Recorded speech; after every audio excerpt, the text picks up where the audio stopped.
All right, gents, so let's start this tier ranking off with AKA the king of fragrances, Creed Aventus. Now, gents, I'm not going to lie. This is a beautiful fragrance. I bought into the hype, and this is the first real expensive fragrance I ever bought. That being said, I'm not putting this in the top category, not even close. Why? Well, as much as I love this fragrance, I've got some issues with it. First up, longevity and projection. 3 sprays on the skin, I get about 5 hours. In the first couple hours, I get maybe 1 foot, but after that, this stuff really doesn't project much for me. Next up, the price. Even at discounters, you're gonna spend hundreds of dollars. You buy retail, you're gonna spend over $400 for a 100 ml bottle. And this next one's nitpicky, but for the price, I would expect better presentation. A plastic lid, that cardboard box, yeah, that can be improved. Now, some of you guys may be thinking, come on, Antonio, you're just wanting to hate on Creed so you can get us talking down in the comments. That's partly true. But when you compare Creed to some of the clones out there at 1/10 the cost, 8 hours and more projection, 10 hours and beast projection, you've got to be asking yourself, gosh, is Creed perhaps overpriced? Well, that question is up for debate, but where I'm going to place Creed on my tier list is not.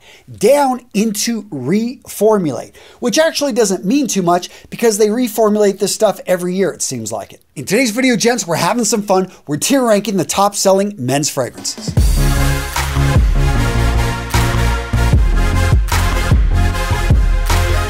For the record, I love Creed Aventus, but that high price and the fact that there are so many clones now that imitate this and do a better job, many people feel, than this fragrance itself, that's where I feel they actually should reformulate it and make it stronger. I'm talking about a fragrance that needs to be reformulated, Versace Homme. Another great classic fragrance. This is a solid summer fragrance if it actually projected, if it lasted on the skin. The first couple hours, this is one of my favorite fragrances. But after that, all of a sudden, it dies. And so for that reason, I got to put this one right in there to the meh.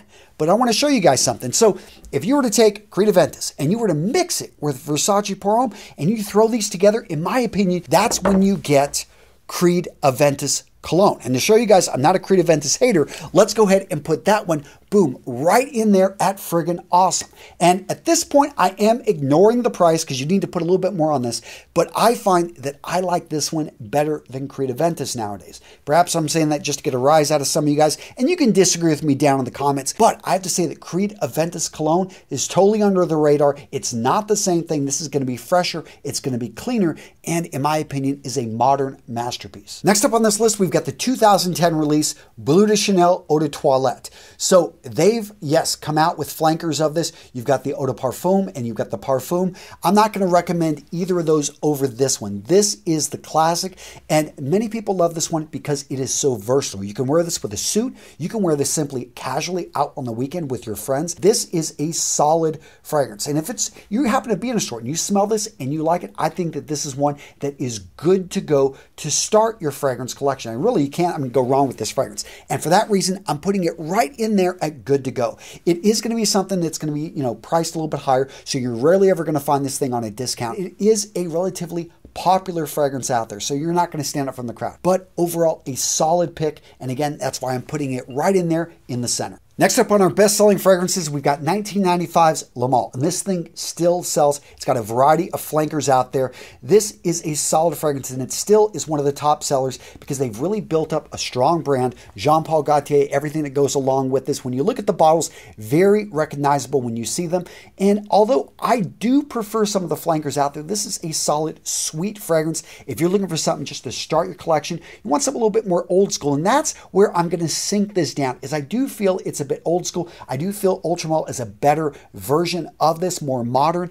There's just something about this that for me is dated, but again, a sweet fragrance. And if that's you, definitely give it a shot. But for, all the reasons I think that this can be better, I'm going to put this down in the meh. Again, I know it's a classic, but for me, this isn't one that I go and grab, and I always grab the flankers instead. Next up, we've got 2011's Montblanc Legend. And a lot of people smell this fragrance for the first time. They're like, wow, this stuff is good. However, they've been disappointed by the performance. They wish this stuff would last longer. And then they're disappointed to find out that this is actually a copy of Abercrombie & Fitch. They're fierce. So this came out, I believe, in 2000 or 2001. Nowadays, everyone says that this isn't as strong, but this is still stronger when you buy the original than this clone right here. That being said, this one you can find probably at better prices, but you know, you're going to end up spraying 2 to 3 times as much to get the same type of performance. So for that reason, I got to put this down into reformulate. In my opinion, if you're going to make a clone, you're going to make something that smells, you know, just like an awesome, and again, this is very dated. I think a lot of people, if you've been to a mall in 2001, 2002, you've smelt this fragrance. However, the ladies love it.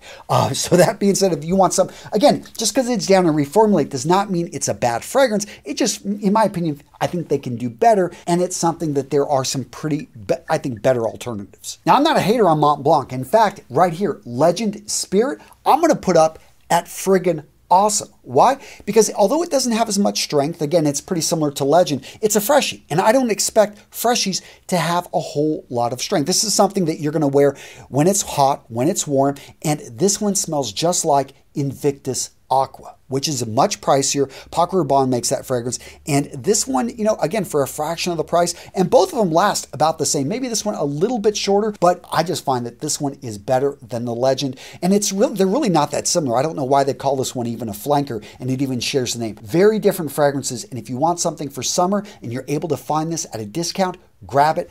Again, putting it right in there at friggin' awesome. Next up, I've got a classic out of 1985, and that is Green Irish Tweed by Creed. Notice there's a lot of Creed fragrances here. This one probably just outside of the top 30 in sales, although going back, you know, probably in the late 80s, this was definitely in the top 20. You know, everyone talks about Creed Aventus, but this one set the bar for Creed, put them on the map, and it was an 85 fragrance, so it's 35 years. Okay, is this dated? No, it is not. This thing, you smell this, you will smell amazing. Seriously, if you haven't looked at the notes, they're very simple. We've got lemon verbena, iris, violet leaf, ambergris, sandalwood, and that may not sound like much, but when you put this together and you spray this on your skin, for the vast majority of men, it's like, wow, this is a masterpiece.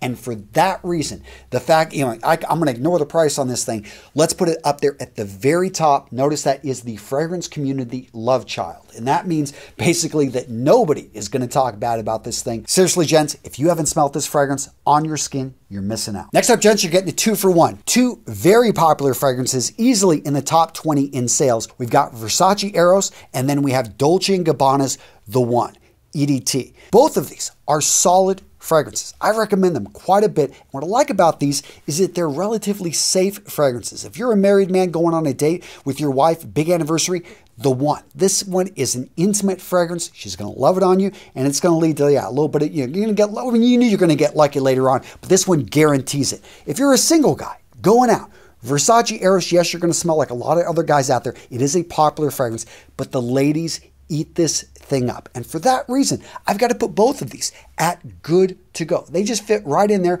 These are solid fragrances. They're not going to win you any awards for originality, but if you're just building your collection, both of these are great intimate fragrances to add to your collection. Next up is Miyake's L'Odyssée pour Homme. A lot of you guys have seen this at discounters. You see all the different flankers out there. They're like, oh, that fragrance has been around for over 20 years.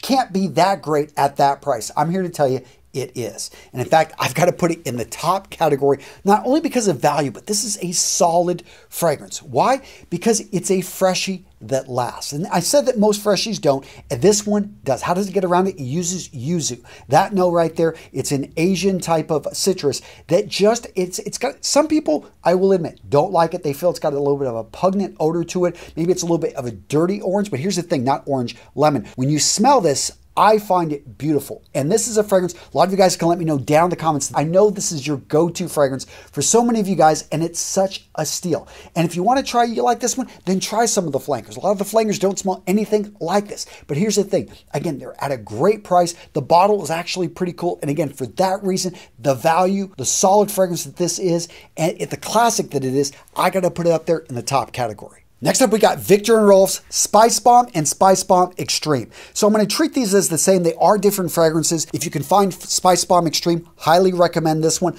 I love Spicebomb as well. Why? Because they did a great job of mixing that spice with the cinnamon, with the tobacco.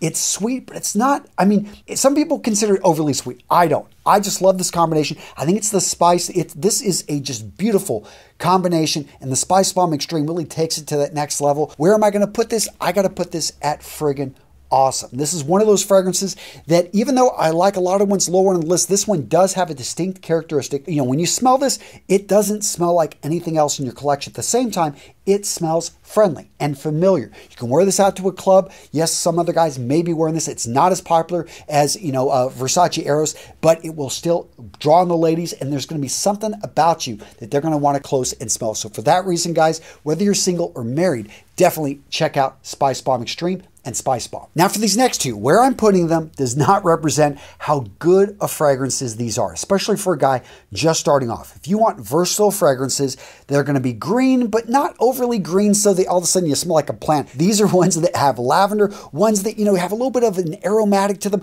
just are nice, fresh, clean fragrances. You want to check out Gucci Guilty Black or Touch by Burberry. Again, you can find both of these at discounters, pretty good deals. But here's the thing, that strength, they're incredibly versatile. You can wear these to the office. You're not going to offend anyone. Put a bit more on when you're going out with your friends on the weekend. That also is a weakness, because here's the thing, they're not super memorable fragrances. You may get compliments that you smell good, but it's not going to be something that is going to be super memorable, in my opinion. So for that reason, I got to put them in the meh. And again, beautiful fragrances, and let me know if you disagree down in the comments. But yeah, they're good. I just can't put them that high. Now, riding on those coattails, I've got Coach for men, but I'm going to put this one slightly higher and good to go. Why? Because this one has a little bit of sweetness to it, and it does, in my opinion, this one is a bit more memorable. Not a whole lot more. I would say, I'm splitting hairs here, but I did want to put this one in good to go, a solid fragrance. If you're looking for something that's a workhorse, something that's not going to offend, but actually get some compliments, Coach for Men is a solid fragrance, and for that reason, right there and good to go. Next up, we've got Polo Blue and Kenneth Cole Reaction. Each of these easily in the top 50 of sales worldwide when it comes to men's fragrances, and they've been around for a while. These are ones that when you see these, you smell these, you can say, oh, that smells familiar. It's the melon at the top with both of these that draws people in. They're very fresh, very clean fragrances. Unfortunately, both of them suffer from poor performance. Not only that, the Polo Blue, I think, is relatively expensive for what you get. This one right here, and Kenneth Cole does a great job with their prices, keeping them really down. However, there's just nothing memorable about this fragrance. I like them. They're very soft and clean, but they might as they could be worn by a teenage girl, and that's the thing, is they just don't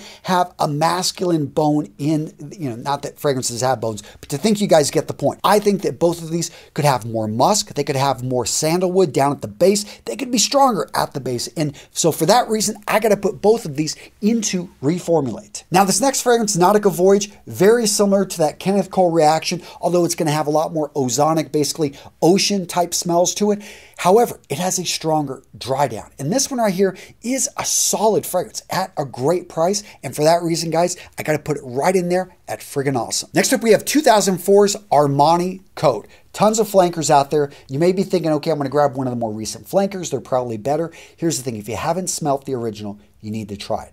Look for discounters. You can find this out there, decent deals. But even if you buy this retail, I'd say that this is a solid fragrance. Definitely should be, I think, should be something you smell. Well, it's got a unique note. So it's anise. It's like, I don't even know what the star anise is, but I do know that when I smell this, I'm like, I haven't smelt this before. This is a unique note in there mixed in with the citrus at the top. They've got this tobacco, a little bit of leather right in there. It's a unique combination. So when it dries down, it's masculine, but at the top, it's fresh and clean. Point being is whoever put this thing together is a smart guy, much smarter than me, and just a beautiful combination. So for that reason, I got to put this up there in the fragrance community love child. And speaking of a blast from the past, let's go back to 1988 to what some people call the best designer fragrance ever made, Dior Fahrenheit. And as you can tell, I love this fragrance. I'm not even going to leave you with any suspense. This thing is going up at the top. Why? Gasoline. Leather. Now, it doesn't have technically either of those type of notes in there. It's a combination of different florals. It's a really unique combination of all. I think they got like 25 different notes in this fragrance. And when this came out, it was groundbreaking. Today, it's groundbreaking because nobody wears fragrances like this. And don't blind buy this. This is something you want to walk into a duty-free store and smell it, walk in. I'd say this is maybe on the outside of the top 50 in sales, but I put it in here because I still think it's one of those fragrances that you need to try, because if you're in the 20% of guys that can pull this off, that actually has, you know, the cojones to wear this, I think that this is going to stand out, especially in today's day and age when you've got just so many, just nice fragrances. This thing, no, cuts through it. This is a screaming in your face. If you like leather jackets, you like standing out from the crowd, this is one you got to try. Next up, we've got Versace's Dylan Blue. This fragrance came out in 2016 and is an aromatic fougere. I have to say that there's nothing really unique about this fragrance. It's a solid fragrance. It's a nice fragrance. Maybe a little bit underpowered for what it is, but this came out because all of a sudden Bleu De Chanel, you know, was doing really well in sales. Sauvage come out. A lot of people compare the two. No, I don't think they smell. I would never confuse the two, but I do see the similarities. And for that reason, I'm going to say, you know, if you already own Sauvage, you already own Bleu De Chanel, why would you grab, you know, Dylan Blue? Maybe because it's cheaper. Maybe you can find it at a discounter. But yeah, I'm going to put this one down in meh. Now at this point, some of you guys are saying, come on, Antonio, you didn't cover any Caroline Herrera. You didn't talk about Tom Ford. You didn't talk about Sauvage. Well, guess what? I do in this video right here, where I continue to tier rank fragrances where I see them, where I think they should be. So how did I rank these and others? Find out, guys, in this video right here. I will link to it down in the description.